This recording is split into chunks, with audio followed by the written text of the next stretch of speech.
Hi, it's Jen from Shabby Fabrics. Welcome back to Foundation Paper Piecing Series 2, this time for November. And when I saw Lila Gardunia's beautiful maple leaves, I fell in love with those. And she has given us permission to bring those forward to you in beautiful fall colors. Of course, here in North Idaho, we see these colors here. We see the reds and the greens and the golds and the browns, and it makes it such a special time of the year. So this is a celebration of that, and I know many of you living across the country also experience the beauty of fall. So welcome back to this series, a customer favorite. As you guys know, I say this each month. This was a series, we actually did a first series, and it was so overwhelmingly popular with people begging us for more designs that we're now well underway in series 2. So if you've been wanting to learn this amazing facet, this aspect of quilting that is really like nothing else, it's nowhere near normal piecing. It's very unconventional and lacks intuition. But once you learn the process, you're going to be hooked, just like the rest of us have been. The easiest way to get started is to go back to our beginning videos. We actually kick them off in the very beginning in our Foundation Paper Piecing series, the original, with a beautiful tulip. And we take the deep dive into how all of this works together. So today will be a very brief overview. And we'll just be touching on that process, but by no means is this going to be enough.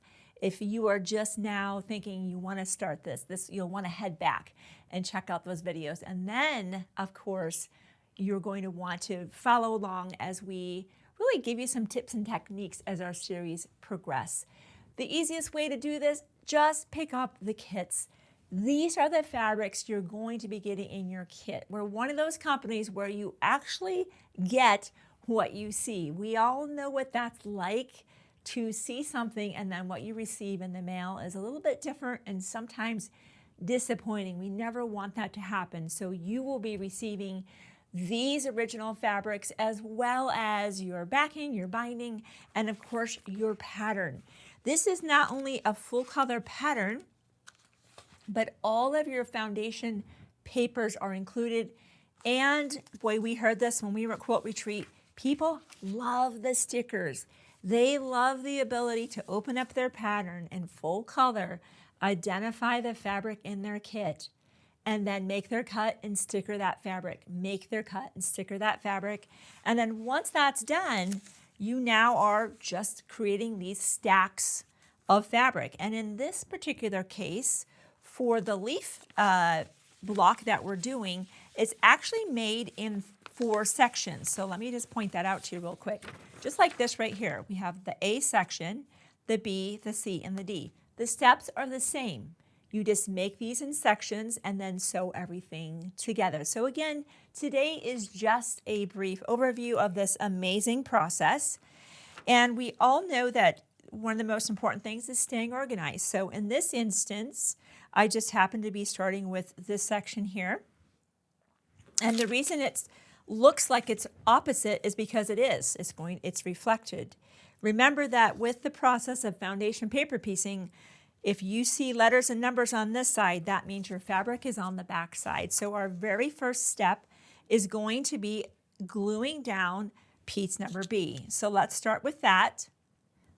So our first piece is got to, of course, be able to cover not only the shape of B1, but also a 1/4 inch around. So you can see we have a pretty good sized chunk of fabric right there. And you can see that easily covers that. Just add a little bit more glue. Now remember, the paper will be removed. So we don't want to glue it down with anything where the paper is resistant to come off. TSP, if you've been watching the videos, you know that means trim, sew, and press.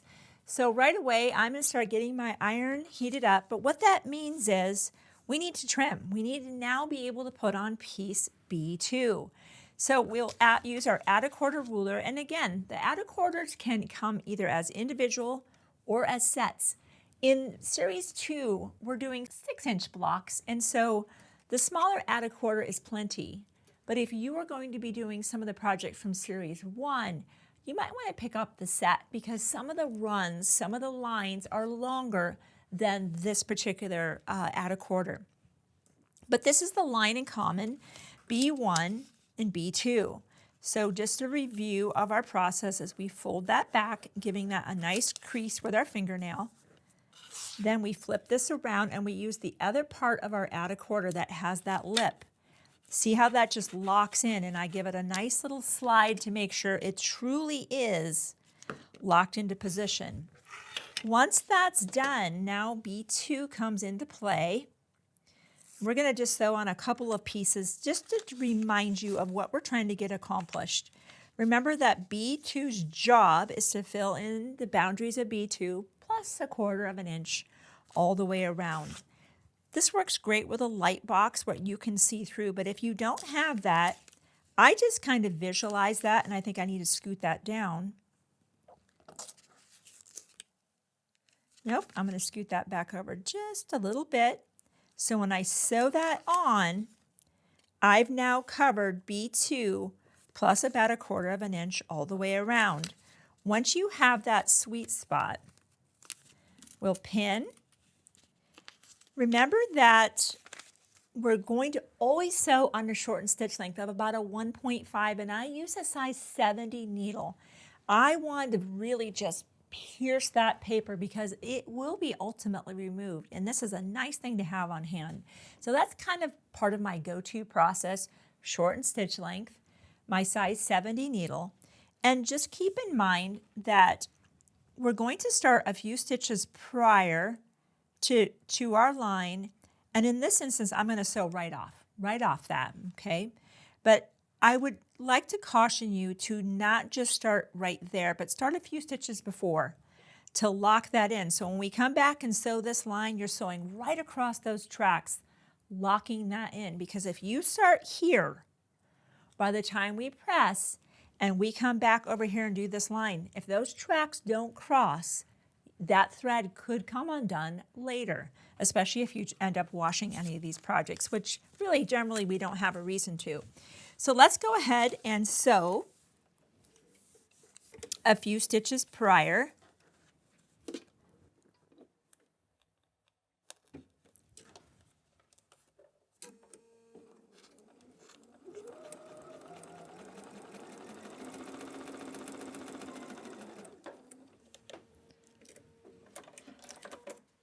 So we trimmed, we sewed, now we're going to move to pressing. And this is interesting, the fact that we just came back from quilt retreat is a great example of we had more quilters, many more quilters than we had ironing boards. There's just times where a room can't support an iron for everyone, right? Most rooms don't have that kind of power. If that's your instance, the clover roll and press is a great option. It acts as if it were an iron, but you didn't have to either wait in line for the iron, get up and move to the iron. It's a nice option. So if you are in a shared environment like that, consider that as an option for pressing. Now, if you're like, nope, I want a nice crisp edge, or I'm not at a quilt retreat, I'm in my sewing room, you can iron. However you want to do that, we're now ready to move on to our next step, which of course is B3. So we've trimmed, we sewed, and we pressed. You keep repeating the cycle. So we know that B1 happened, B2 happened, B3 happened. Just a reminder that we're going to fold our paper back, give it a good crease. I look at my line and I missed that little bit. I'm gonna refold that. Just a little bit. I'm going to put this back in and refold that a little bit better.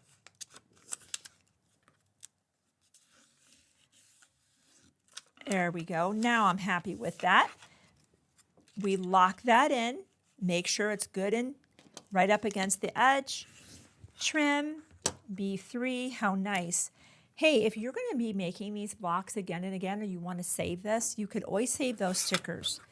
But we got a lot of feedback at retreat, and people love those stickers, right?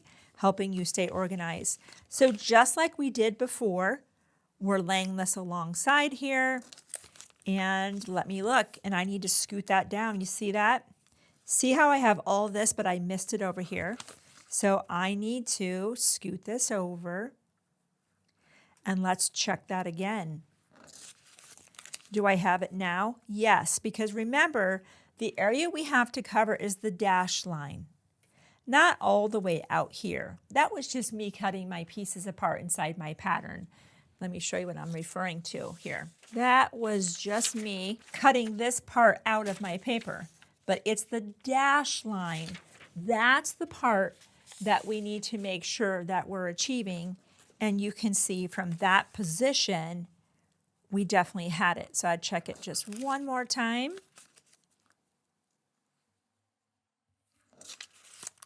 Yep, happy with that. We flip it over, we pin, we sew, okay? And we press, and then we trim, and we do that until we have our unit put together here. And that's what this is going to look like. Now you'll notice that we have some very specific notching. That is your friend. Don't think about removing any paper at this point, even after we trim. The more specific you can be about the trimming, the easier the block is going to go together. Let me move all this out of the way here. Because the notching is specifically set up for these blocks, it's just like a dream. It just goes together so easily. I'm going to retrim that just a little bit. And then there's one more little notch at the end.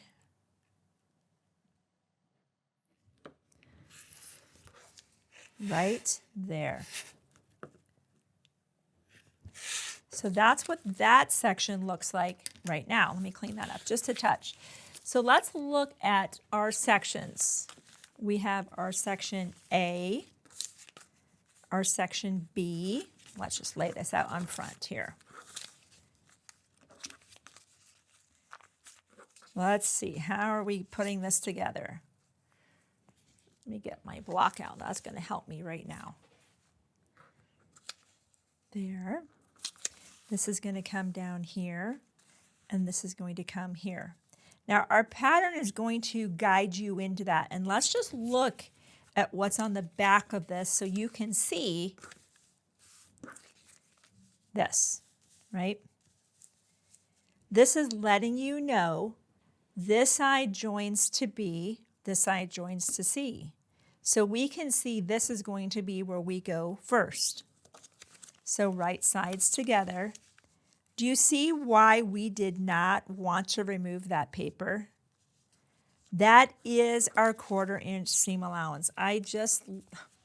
This is what makes foundation paper piecing so satisfying, the precision, right?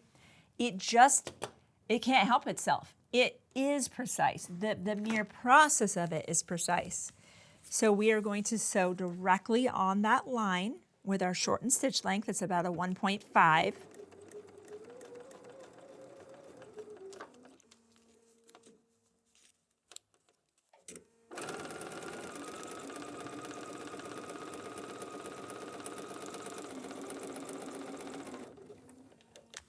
And I'm going to press that seam open right there. The other reason I want to encourage you to keep all of your paper on all the way through the construction of this block. Notice our paper's on. You have so much bias happening that you can almost stretch things out of shape. I've done this before where I got my sections done and I removed the paper. I was so excited to remove the paper. And then I'd realized what I had done was just had destabilized my entire block, because now all of these cuts that are unbiased are just, they have nothing to hang on to. And I now have to go find the 1/4 inch seam allowance because I just removed my paper. Not my best moment. So now that we have this, we can see how this says this side joins to the BC unit. So once again, with right sides together, and look at that. It's like a dream how it just clicks together.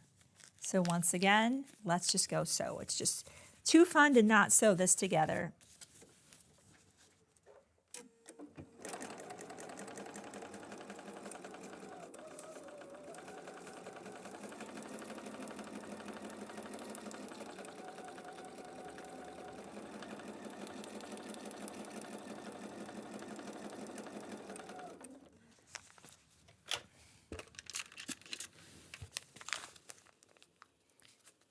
I remember when I was early on in Shabby Fabrics, I think we had a whole 4 employees.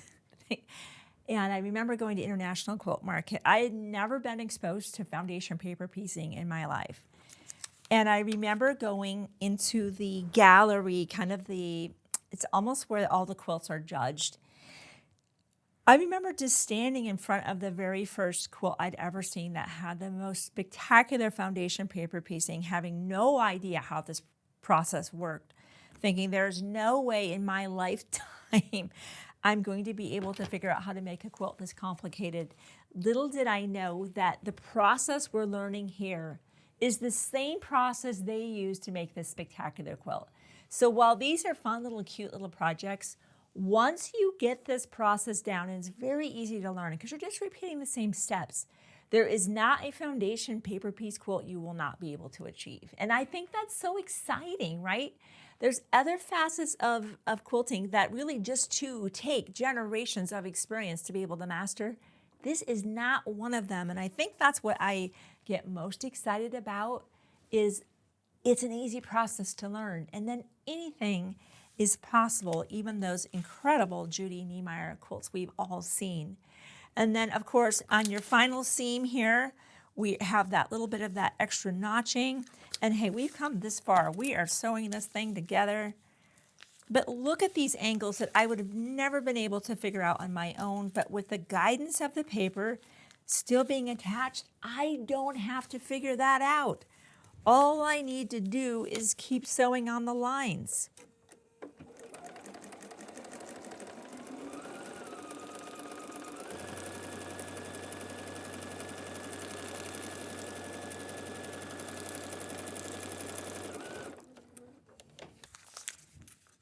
And then, of course, we have one more seam. Look at that. Okay, I'm just going to press that out just so you can see it. Oh, I love the precision of that. And there we have that. Isn't that just incredible? Incredible.